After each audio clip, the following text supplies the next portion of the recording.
She was one of the original supermodels and has told of her encounters with famous men including Marlon Brando, Warren Beatty and cricketer-turned-Pakistan Prime Minister Imran Khan. Yet Marie Helvin has now admitted that she's broke and considering applying for a job as a supermarket cashier. I'm completely self-reliant, and I don't know what I am going to do, because during the pandemic period, I've used up most of my savings now and I'm seriously thinking about going home, said Marie, 69, who grew up in Hawaii. Marie, who introduced Princess Diana to Dodi Fayed at an AIDS Trust ball at Cliveden in 1989, lives in London, but believes ageism isn't a factor in the U.S. Pacific Ocean state. They have less stigma about age with getting jobs, she explained.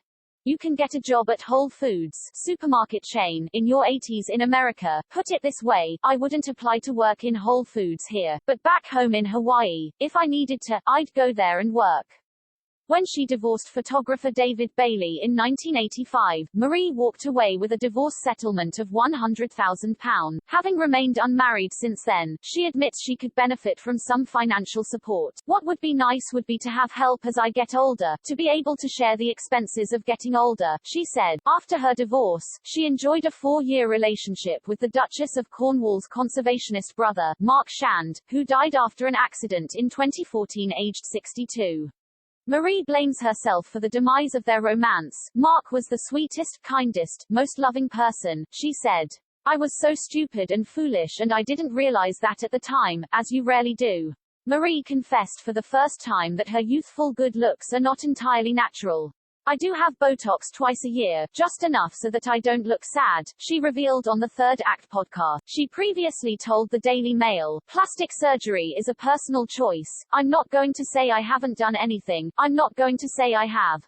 I'm very honest, but I find that when you start talking about things like that it defines you, it becomes everything that's written. My mum never had anything done, but when she was diagnosed with a brain tumor at 85 she said to me, there's only one thing I regret, that I didn't do the facelift.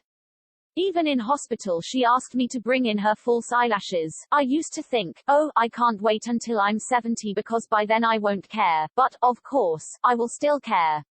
She said she mostly used Boots products, and has only had 3 or 4 facials in my life. I hate them.